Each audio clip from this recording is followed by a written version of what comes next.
أعوذ بالله من الشيطان الرجيم بسم الله الرحمن الرحيم إن الذين كفروا ينفقون أموالهم ليصدوا عن سبيل الله فسينفقونها ثم تكون عليهم حسرة ثم يغلبون والذين كفروا إلى جهنم يحشرون صدق الله العظیم۔ ان الذین کفروا، بے شک وہ لوگ کہ جنہوں نے کفر اختیار کیا، ینفقون اموالہم، یہ لوگ اپنا مال خرچ کرتے ہیں، لیصدوا عن سبیل اللہ،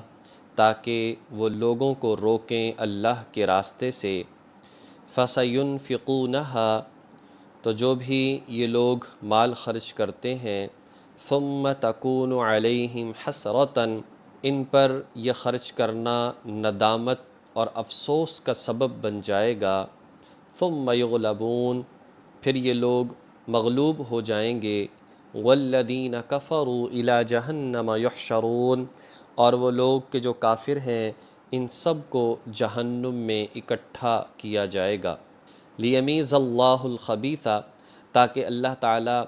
ان ناپاک لوگوں کو الگ کر دے، من الطیب، پاکیزہ لوگوں سے، یعنی دوزخ والوں کو نکال دے جنت والوں سے، وَيَجْعَلَ الْخَبِيثَ بَعْضَهُ عَلَى بَعْضٍ، اور رکھے اللہ تعالیٰ ایک ناپاک پر یا کچھ ناپاک لوگوں پر یا کچھ دوزخیوں پر، عَلَى بَعْضٍ، دوسرے ناپاک لوگوں پر، یعنی دوزخی ایک دوسرے کے اوپر نیچے، فَيَرْكُمَهُ جَمِيعًا، پھر ان سب کا ایک ڈھیر بنا دے اللہ، فَيَجْعَلُهُ فِي جَهَنَّمْ،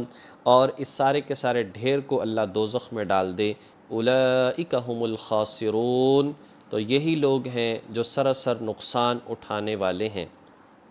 اس سے قبل آیات کے اندر یہ بات گزری تھی کہ کچھ لوگ ایسے ہیں جن کو عذاب دیا جائے گا اس وجہ سے کہ یہ لوگوں کو مسجد سے روکتے ہیں، ان کے اندر تقوی پرہیزگاری نہیں ہے، یہ لوگ مساجد کا احترام نہیں کرتے، تالیاں بجاتے ہیں، سیٹیاں بجاتے ہیں، بلند آوازوں سے بولتے ہیں، جو مساجد کا مقصد ہے وہ مقصد پورا نہیں کرتے، تو ان کے لیے عذاب ہے۔ آگے فرمایا کہ پھر جو کافر ہیں یہ اس میں مال بھی خرچ کرتے ہیں مساجد سے روکنے کے لیے۔ اس میں دراصل اشارہ کیا ہے اس بات کی طرف کہ جب کفار مکہ جو بچ گئے تھے بدر کے موقع پر، جب وہ مکہ مکرمہ واپس پہنچے تو انہوں نے ابو سفیان سے کہا کہ دیکھو ہم نے تمہاری خاطر مسلمانوں سے لڑے اور تم اپنا پورا تجارتی لشکر لے کر واپس صحیح و سالم پہنچ گئے، لہٰذا اس جنگ میں ہمارے اقربا مارے گئے، بہت سارے لوگ مارے گئے، چنانچہ اب ہمارے ساتھ معلی تعاون کرو تاکہ ہم بدلہ لے سکیں۔ چنانچہ خوب مال ان کو دیا گیا، ابو سفیان کا جو پورا قافلہ تھا انہوں نے خوب مال و دولت ان کو دیا۔ اب یہ جو مال و دولت دیا ظاہر ہے کہ اس بنیاد پر پھر آگے غزوہ احد ہوا جس میں مسلمانوں کو کافی پریشانی کا سامنا کرنا پڑا۔ اسی طرح سے بعض میں آتا ہے کہ غزوہ احد کے موقع پر جو ہے بہت سارا خرچ کیا ابو سفیان نے ان احد والوں پر، ابھی تک یہ مسلمان نہیں ہوئے تھے، بعد میں تو مسلمان ہو گئے۔ یہ ابو سفیان حضرت امیر معاویہ رضی اللہ تعالیٰ عنہ کے والد ہیں، نبی صلی اللہ علیہ وسلم کے سسر ہیں ابو سفیان، بعد میں یہ مسلمان ہو گئے۔ تو فرمایا کہ یہ جو خرچ کرنا تھا کہ لوگ جو ہے مسلمانوں پر حملہ کریں، کفار مسلمانوں کو نقصان پہنچائیں، مسلمانوں کو مساجد سے اور صحیح راستے سے روکا جائے، تو فرمایا کہ یہ خرچ کرنا جو ہے،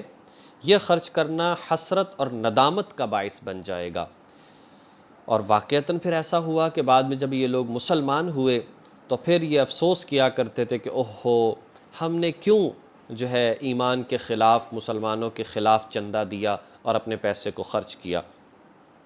آج بھی یہی معاملہ ہے، بے شک یہ واقعہ تو خاص ہے لیکن اس کا مضمون بالکل عام ہے کہ جو لوگ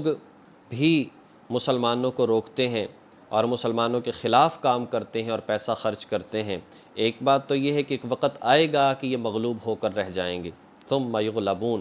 یہ مغلوب ہو کر رہ جائیں گے، اور اسلام کو مٹانے والے خود مٹ جائیں گے، اور ایک وقت آئے گا کہ یہ سارے کے سارے دارالعذاب میں اکٹھے ہوں گے۔ اس لیے کہ سب کا مشن ایک ہے، دنیا بھر کے کفار مسلمانوں کے مقابلے میں ایک ہے، آپس میں چاہے کتنے ہی لڑے جھگڑیں، لیکن اسلام کو مٹانے کے لیے سب کی بھرپور کوشش ہے۔ اسی لیے فرمایا کہ آخرت میں جو ہے اسی طرح سے کیا جائے گا کہ اللہ تعالیٰ فیصلہ فرما دیں گے پل صراط پر، لیمیز اللہ الخبیث من الطیب، نیک لوگ ایمان والے الگ ہو جائیں گے، بچ بچ کر جنت میں جانے والے بن جائیں گے، اور جو بدکار ہوں گے اور جو کفار ہوں گے، مشرکین ہوں گے، یہ لوگ دوزخ میں چلے جائیں گے، اور اللہ تعالیٰ دوزخ میں ان کو ڈالتا چلا جائے گا، ڈالتا چلا جائے گا، اوپر نیچے ڈالتا چلا جائے گا، اور ان کا ڈھیر لگ جائے گا، اور پھر ایک وقت وہ بھی ہوگا کہ مزید اس ڈھیر کو مزید زیادہ عذاب والی جگہ پر ان کو ڈال دیا جائے گا، اور پھر یہ انتہائی نقصان ہوگا کہ وہاں سے نکلنے کا کوئی راستہ ان کے لیے نہیں ہوگا۔ تو اس لیے جو بات سمجھ میں آتی ہے وہ یہ ہے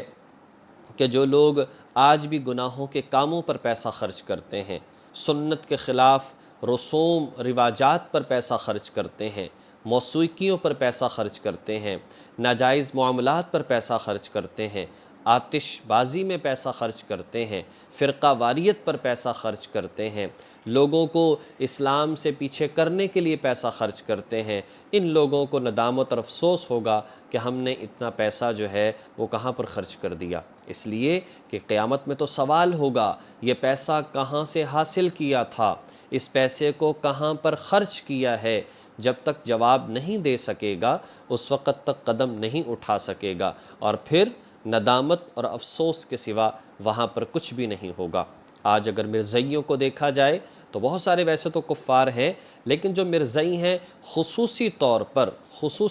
پر مال خرچ کرتے ہیں، خصوصی طور پر مسلمانوں کو نوکریوں کا لالچ دیتے ہیں، لڑکیوں کا لالچ دیتے ہیں، اور پھر عہدوں کا لالچ دیتے ہیں، اور پھر جو بیچارے غریب مسلمان ان کے ایمان کو ضائع کرنے کے لیے ان کو لالچ دیتے ہیں، ان کو گھر کا، نوکریوں کا، دیگر سہولیات کا لالچ دیتے ہیں، اور اس بنیاد پر ان کا ایمان ضائع کر دیتے ہیں۔ تو کہا کہ انہیں پتہ چلے گا جب اللہ کے حضور پہنچیں گے کہ ہم یہ کیا کرتے رہے تھے، یہ تو ساری کی ساری ہم نے اپنے مستقبل کو خراب کر لیا۔ اس لیے ہمیں اپنے ایمان، اپنے اعمال، اپنی نسلوں کے ایمان اعمال، اپنے اقربا کے ایمان اعمال کی حفاظت کرنی چاہیے، اور اس کی اصلاح کرنے کی کوشش کرنی چاہیے۔ اگر ہم نے کسی ایک طبقے کو بھی چھوڑ دیا کہ چلو کوئی بات نہیں، ہم جو ہے میں نے دیکھو اپنے متعلقین کو بتایا، اپنی اولاد کو بتایا، رشتہ داروں کو بتایا، چلو کوئی بات نہیں، اگر ہم کسی ایک کو بھی چھوڑ دیں گے تو وہ وہیں پر نافرمانی کرے گا، اور نافرمانی پھیلتی چلی جائے گی۔ اس لیے ہر انسان کی بھرپور کوشش ہونی چاہیے، جہاں تک ہو سکے اس کفر کو روکنے کا ذریعہ بنے، ایمان کو پھیلانے کا ذریعہ بنے، اس کا حصہ ڈلتا چلا جائے گا اور اس کی آخرت بنتی چلی جائے گی۔ اللہ تبارک و تعالی ہمیں توفیق عمل نصیب فرمائے۔ وآخر دعوانا ان الحمد للہ رب العالمین۔